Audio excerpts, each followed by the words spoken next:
Hello दोस्तों। कैसे हैं आप सभी लोग। आप सभी लोग सोच रहे हो कि सर काफ़ी दिनों से आपकी क्लासेस जो है लाइव जो है 5 PM पे नहीं हो रही है, आपको कुछ छोटी छोटी रिकॉर्डिंग स्ट्रेटजीज वाली वीडियोस मिल रही होंगी। दोस्तों, सिचुएशन ये है कि जैसा कि मैंने ऑलरेडी स्टूडेंट्स को बताया था कि अभी कुछ श्राद्ध का है, मेरे दादाजी का श्राद्ध था, इसलिए मैं गाँव आया हूँ। जैसे कि आप अभी बैकग्राउंड देख रहे हैं, तो यहाँ पे उस प्रकार का सेटअप नहीं है जहाँ से मैं अपनी क्लास ले सकूँ। और बस पेड क्लासेस थी 2-3, बस वो मैंने अभी लैपटॉप से जैसे तैसे अरेंज करके ली थी, तो इसलिए सॉरी फॉर दैट, अभी आपकी क्लासेस नहीं हो पाई। बट डेफिनेटली 6 ऑफ अक्टूबर से आपकी वापस क्लासेस जो है 5 PM पे वापस स्टार्ट हो जाएंगी। अभी जो है शॉर्ट वीडियोस मैं आपको देते रहा हूँ जिससे आपकी लर्निंग होती रहे। और इसीलिए आज का ये जो क्लास है इसमें हम गेम थ्योरी के बारे में पढ़ेंगे, बिकॉज मैंने सोचा कि मेरा ही मन नहीं लग रहा है कि बिना बहुत दिनों से आप लोगों को कुछ पढ़ाया नहीं, कुछ कॉन्सेप्ट नहीं बताया। मैंने कहा एटलीस्ट क्लास नहीं हो सकती तो कम से कम वीडियो बना तक ही वीडियो बनाकर, बिकॉज आपका एग्जाम आ रहा है और आपको एग्जाम पे फोकस करना है, तो वीडियो बनाकर एक एटलीस्ट आप लोगों को कुछ न्यू इन्फॉर्मेशन, कुछ इंपॉर्टेंट टॉपिक जो है मैं रिवाइज करवा देता हूँ, कुछ इंपॉर्टेंट टॉपिक के बारे में बता देता हूँ। तो आज ये जो वीडियो है इस पे स्पेशली हम बात करने वाले हैं गेम थ्योरी के बारे में। ओके, गेम थ्योरी का एप्लीकेशन तो वैसे देखा जाए it has basically been applied to multiple streams. Okay, बहुत सारी जगह इसका उपयोग किया गया है, पॉलिटिकल साइंस में भी, कंपैरेटिव स्टडीज में, basically rational decision making approach में। But game theory becomes most crucial specially in the international relation. Okay, जब भी हम अंतर्राष्ट्रीय संबंध की बात करते हैं वहां पे जो गेम थ्योरी है वो बहुत ज्यादा उपयोग हो जाती है, because in international relations there are players, okay, and game theory is about the competition between the players कि who wins and who lose। okay, नाम ही उसका गेम है। जैसे कि आप गेम खेलते, मान लीजिए चेस खेल रहे थे, कौन हारा कौन जीता, ठीक है, तो वहां हार जीत है। और तो कंपटीशन जहां है, wherever there is a conflict, wherever there is conflict, okay, या फिर कंपटीशन, ओके, जहां पे भी प्रतिस्पर्धा होगी, जहां पे भी आपस में कॉन्फ्लिक्ट होगा, वहां पे गेम थ्योरी का एप्लीकेशन जो है बहुत ज्यादा यूजफुल हो जाता है। स्पेशली हमने we have seen the era of cold war, okay, और we can see the time period of second world war. Okay, so the behaviours, if we see the behaviors of the multiple countries during those time period, okay, those war time period, they are actually representing the assumptions, the principles of game theory। okay, now अब सबसे पहले थोड़ा सा समझाता हूं मैं game theory क्या कहती है। ओके, तो गेम थ्योरी जो है एक मैथमेटिकल वे है to explain the actions of players, और we can say actors in a particular situation. Okay, game theory क्या है, एक मैथमेटिकल वे है जिसमें आप डिसीजन मेकिंग का, कि because whatever we do in the international relation that is a decision. Okay, we make a decision.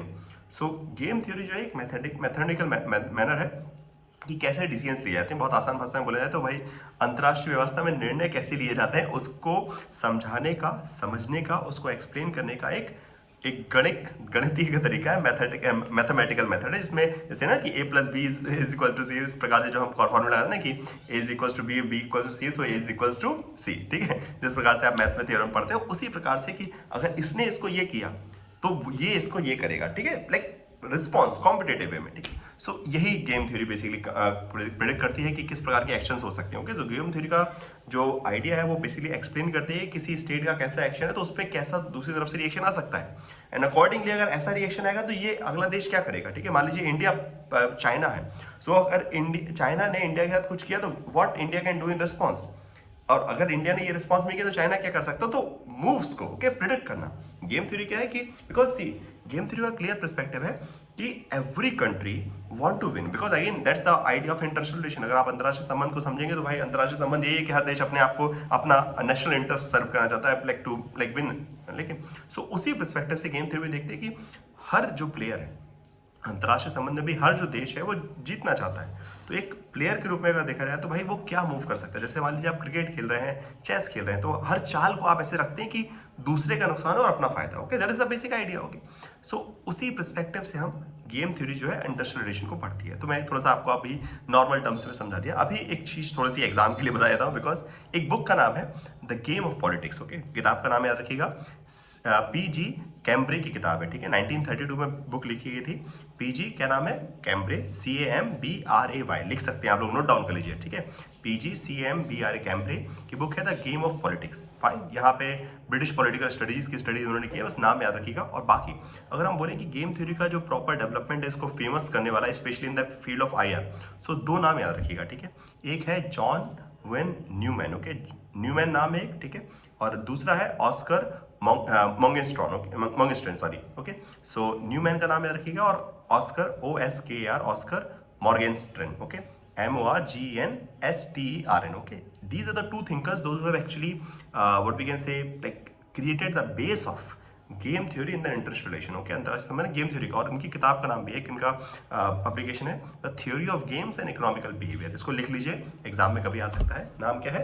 The theory of games and economical behaviour, Neumann and मॉर्गन्स की book है ये, ठीक है, MORGENSTERN, ठीक है। न्यूमैन का नाम था NEUMANN, ठीक है, न्यूमैन को आप जानते भी अच्छे से।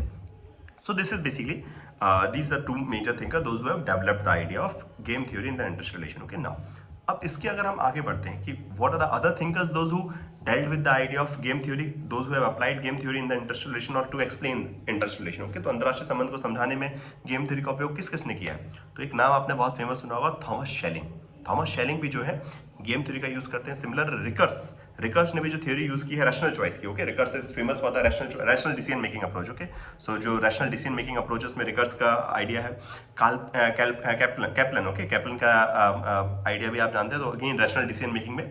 सो all these thinker, because we all understand that कि in the international relations all the actors are behaving in a rational manner. Okay, ये कहीं ना कहीं हम मानते हैं कि भाई हर राष्ट्र जो है अपने फायदे के लिए और कहीं ना कहीं ऐसे रास्ते चुनता है जिसमें जो सबसे ज्यादा फायदेमंद हो, जिसमें सबसे कम नुकसान हो, उनको इग्नोर करता है। That is rational decision making. उसको हम इसीलिए क्या बोलते हैं कि तार्किक निर्णय लेने की प्रक्रिया।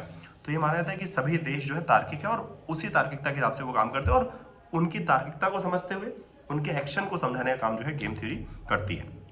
नाउ अब गेम थ्योरी में two important types of game होते हैं, ये भी इंपॉर्टेंट है। एक होता है, ये शब्द जो है एग्जाम में लेके आते हैं और आपका दिमाग जो है खराब कर देते हैं, ठीक है, कि अच्छा ये क्या हुआ, ठीक है। तो एक होता है जीरो सम गेम, ठीक है, जीरो सम गेम, और दूसरा होता है non zero sum game. Zero sum game का मतलब क्या होता है? जीरो सम गेम ये कहता है कि या तो ए हारेगा और बी जीतेगा, या तो बी जीतेगा और ए हारेगा, ठीक है, मतलब कोई ना कोई एक, मतलब one of them is going to lose and one of them going to win.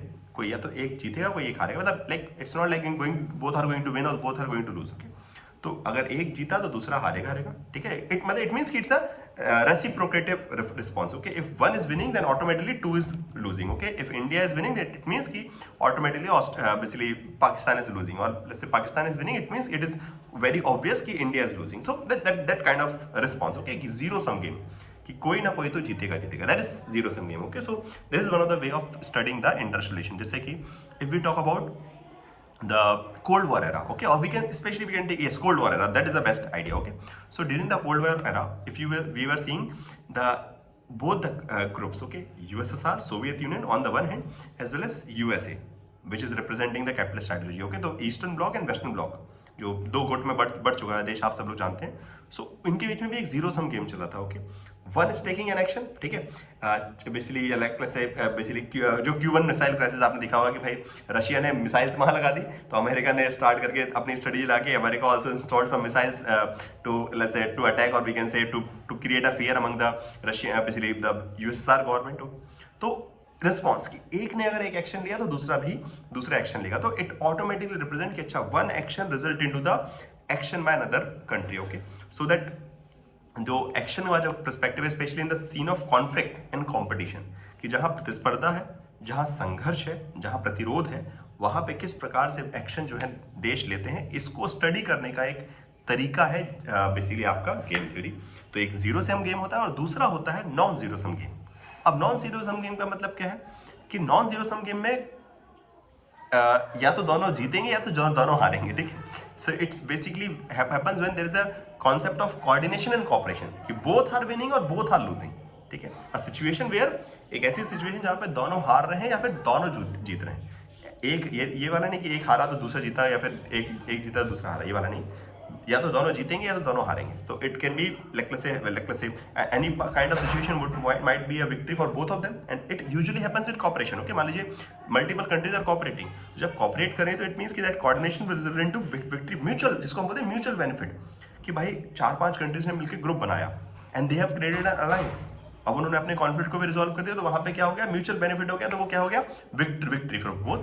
So that would be non zero sum game. Again there are some actions that are taken by the country, देशों ने कुछ action लिया, they have taken some action, they have taken some decision, so decision making सब जगह हो रहा है। okay, so in every step in the interrelation we see decision making are done, but those decisions are based on the situation, the strategies, okay, and those strategies can be studied with the help of game theory. Okay, तो game theory क्या करता है, उस निर्णय लेने की जो प्रक्रिया है, ठीक है, अंतर्राष्ट्रीय संबंध में जो राज्यों द्वारा निर्णय लिए जा रहे हैं, जो देश निर्णय ले, जो प्लेयर्स हैं, ठीक है, like for example the countries are the players in the international politics. Okay, world politics का जो खेल है उसमें देश जो है वो अपने आप में क्या है, प्लेयर्स हैं। अब वो जो प्लेयर्स हैं वो किस प्रकार का एक्शन करेंगे, किस प्रकार का डिसीजन लेंगे, that is basically explain with the help of game theory. Okay, so I hope कि ये जो मैंने वीडियो बनाया है गेम थ्योरी का, ये आपको अच्छा लगा होगा। कुछ 2-3 थिंकर्स के नाम भी आपको जान लिया आपने, गेम थ्योरी से रिलेटेड क्या है, कॉन्सेप्ट भी मैंने समझा दिया, एक बुक का नाम भी बताया, गेम ऑफ पॉलिटिक्स। अच्छा, इसके अलावा एक और बुक है जो कि थॉमस शेलिंग की बुक है, ठीक है, जो कि एग्जाम में आ सकती है। बुक का नाम है the strategy of conflict. Okay, ये एग्जाम में आ सकती है, तो उसको याद रखिएगा, because the focal ideas of bargaining और coordination was basically especially regarding game theory। Okay, तो गेम थ्योरी का एप्लीकेशन इस बुक में किया है। तो बुक का नाम है स्ट्रेटजी ऑफ कॉन्फ्लिक्ट। किसकी किताब है, थॉमस शेलिंग की किताब है, ठीक है। चलिए, तो आई होप कि आपको ये वीडियो अच्छा लगा होगा। अच्छा, एक इन्फॉर्मेशन आप सभी के लिए और है मेरे पास कि आप सभी के लिए एक स्पेशल सेमिनार कंडक्ट करवा रहे हैं हम लोग का, ठीक है, 5 अक्टूबर को टेक्स्ट बुक के ऐप पर दिन में 12 बजे, ठीक है, 5 अक्टूबर दिन में 12 बजे एक स्पेशल सेमिनार होने वाली है, वर्कशॉप जिसको हम बोल रहे हैं, और उसकी लिंक जो है इसी वीडियो के डिस्क्रिप्शन बॉक्स में भी आपको मिल जाएगी, कमेंट बॉक्स में मिल जाएगी, और ये जो लाइव चैट चल रहा है इसमें भी आपको पिंड मैसेज में, तो उसमें जाके रजिस्टर जरूर कर लीजिए, वो बहुत ज़रूरी है। सब लोग प्लीज़ रजिस्टर कर लीजिए वर्कशॉप के लिए, बिकॉज बहुत ज़रूरी होने वाली है। स्पेशली अभी आप पीछे बैकग्राउंड भी देख रहे हैं इस वर्कशॉप के बारे में, सो ये वर्कशॉप को जरूर प्लीज़ अटेंड कीजिएगा सभी लोग, and it is going to be very useful for your preparation. Okay, fine, चलिए, so best of luck, and ऐसी कुछ वीडियो बनाता रहूँगा जब तक हमारी क्लास स्टार्ट नहीं होती, बिकॉज 6 से, okay, from 6 October we will be taking the classes. Okay, इस बार सैटरडे संडे भी आप ही क्लास लूँगा, बिकॉज यहाँ पे मैंने छुट्टी कर ली है, और ये थोड़ी सी मजबूरी थी। अगेन इट्स आप सभी को पता है कि श्राद्ध वाला जो महीना चलता है स्पेशली, तो वो ज़रूरी था, और इसलिए मुझे आना पड़ा यहाँ पे। बाकी इसके बाद कोई दिक्कत नहीं, उसके बाद कोई छुट्टी नहीं, बाकी क्लासेस आपकी चलते रहेंगे, ठीक है। सो जुड़े रहिए, सब्सक्राइब कर दीजिए। वीडियो कैसे लगा कमेंट बॉक्स में जरूर बताइएगा।